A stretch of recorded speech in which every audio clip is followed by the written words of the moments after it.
Isang mapagpalang umaga po sa inyong lahat. Hallelujah! Welcome po sa araw ng Lunes na ito na kung saan tayo ay patuloy na mag-aaral ng salita ng Panginoon. Last Friday po ang ating po na pag-usapan ay patungkol po sa habit natin para ma-reduce tayo ng ating pong stress. So from stress to be a blessed one. So yan po yung pinag-usapan natin. Ito po ay hango sa Psalms 23. At last time po, last Friday, napag-usapan po natin ng isang dapat maging habit po natin. Lagi tayong tutingin sa ating Panginoon. Look to God for all your needs. Kasi po ang isang nagdudulot ng stress po ng tao ay yung mga bagay po dito sa ating mundo na ating ginagalawan. Di ba po, unang-una, pag wala po tayong pera, tayo po ay na-stress. Pag may sakit po tayo, na-stress po tayo. Sa mga trabaho po natin, even sa school, na-stress tayo. So, lahat siguro ng mga ah, anggulo ng ating buhay ay mayroon pong pwedeng magkaroon tayo ng stress sa ating buhay, di ba po? At ang gusto ng Panginoon, tayo raw po ay mabawas-bawasan yung stress sapagkat ang stress po ay nagbibigay po sa atin ng karamdaman. Yan po ay according sa study po ng science. At dahil po dyan sa stress na yan, kahit bata matanda ay nagkakasakit po ngayon. So ngayon, unang-una nga po, sabi dapat maging habit natin, si Jesus ang ating Panginoon lamang po ang ating titignan para sa ating mga kailangan sa buhay. That God will provide all our needs. Amen po ba dyan? So, kailangan natin yung tiwala natin kay Lord, ibigay po natin ng sobra-sobra sa Panginoon. At ang pangalawa, dapat maging habit po natin, kagaya po ngayon, Lunes, kagabi po, ay kahapon po ay Linggo. So, kailangan ang maging habit natin, we need to obey God instruction about rest. So, kailangan tayo magpahinga po. Kailangan tayo matulog ng maaga, kailangan tayo ay magbuwas-buwas ng mga aktibidades po natin, especially ay hindi po yun nakakatulong sa ating pong kalusugan. Ano po ba yan? Yung kagaya ng sobrang tagal natin sa social media, di ba po? Yan po ay nagdudulot po ng ubus oras po yan. So kaya nga po ang sabi dito, I will take one day of a week to rest and worship.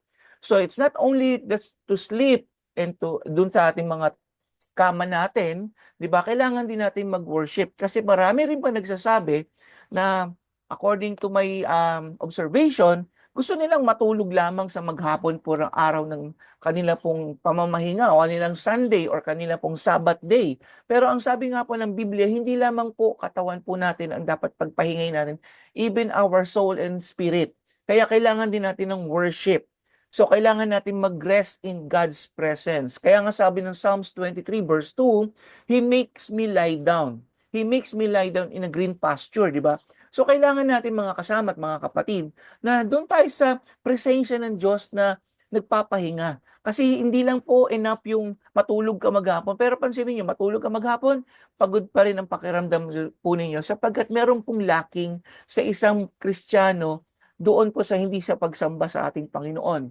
In Exodus 34 verse 21, ang sabi po diyan, 6 days are set aside for work, but every seventh day you must rest completely. Even during your seasons of plowing and harvest, you must observe a Sabbath day of rest.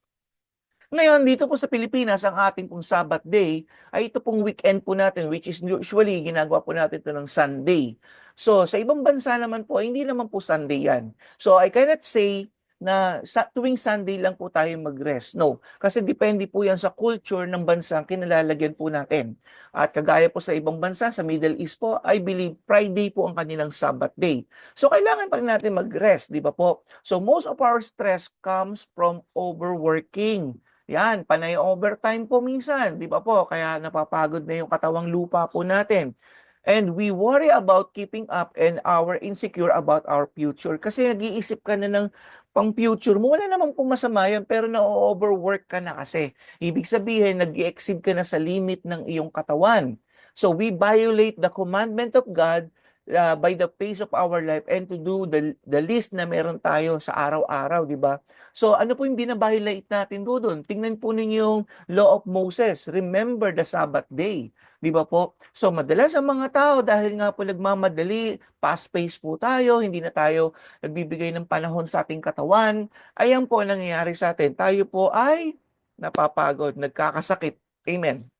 So gusto ng Panginoon, kaya po nailagay po yan sa utos sa Ten Commandments, sapagkat alam ng Diyos, ang tao, pag binigyan mo ng konti, gusto niya sobra-sobra.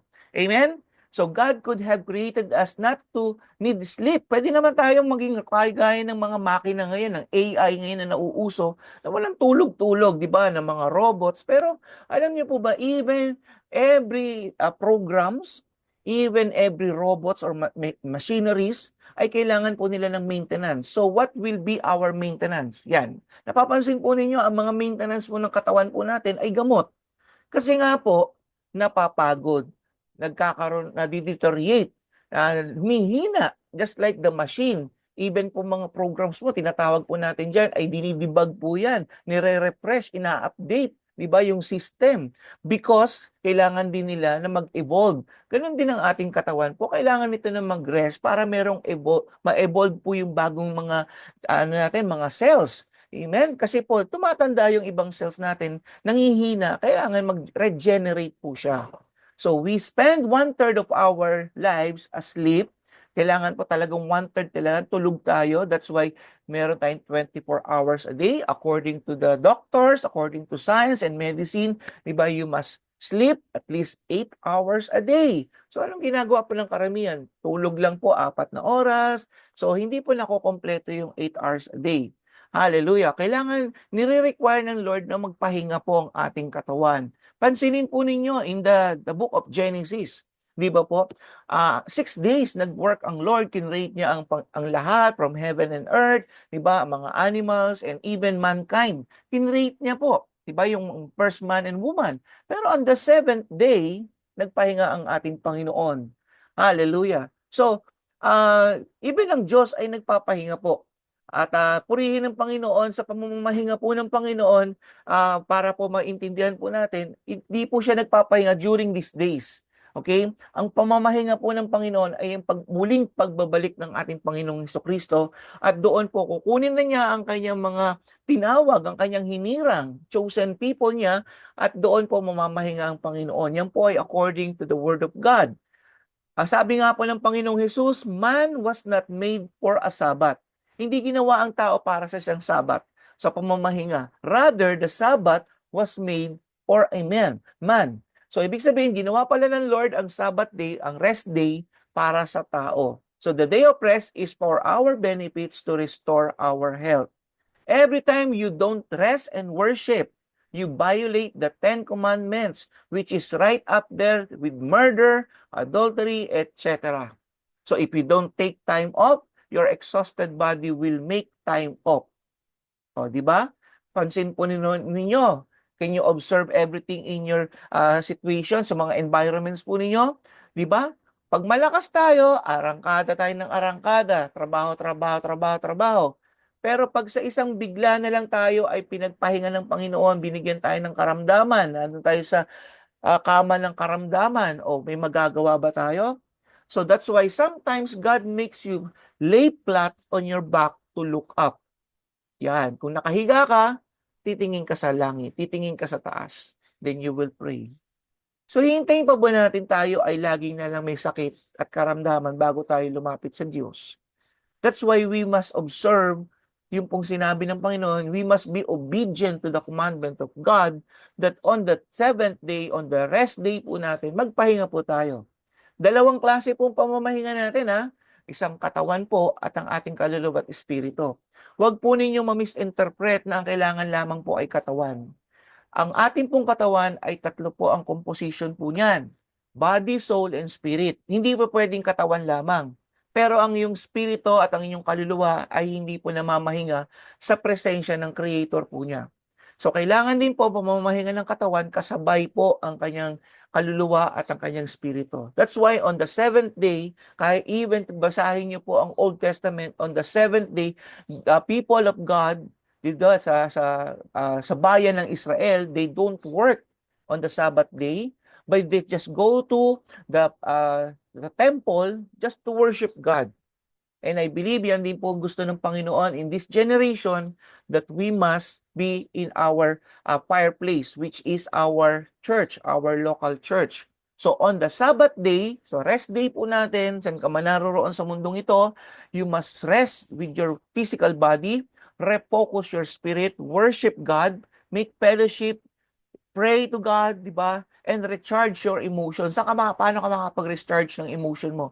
Through communication, through the Word of God, and through communication sa ibang mga kapatiran. Because together with our brethren, nagkakaroon po tayo ng encouragement, di ba? Nagkakaroon tayo ng positive thinking. Amen. Kasi ito nga mundong to puro negative na. So we need the positive side.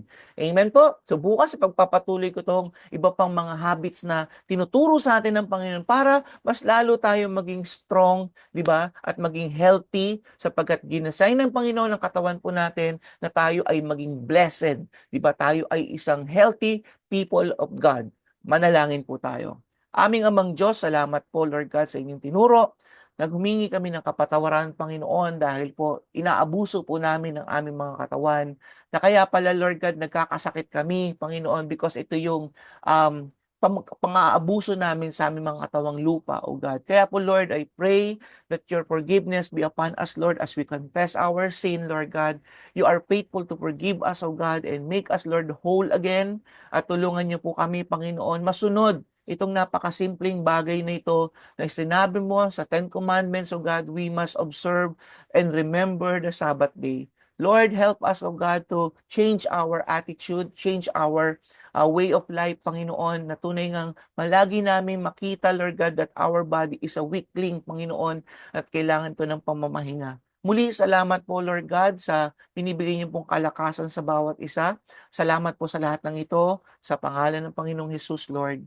Amen and amen. So kita-kita tayo bukas sa pagpapatuloy po ng ating topic, from stress to a blessed life.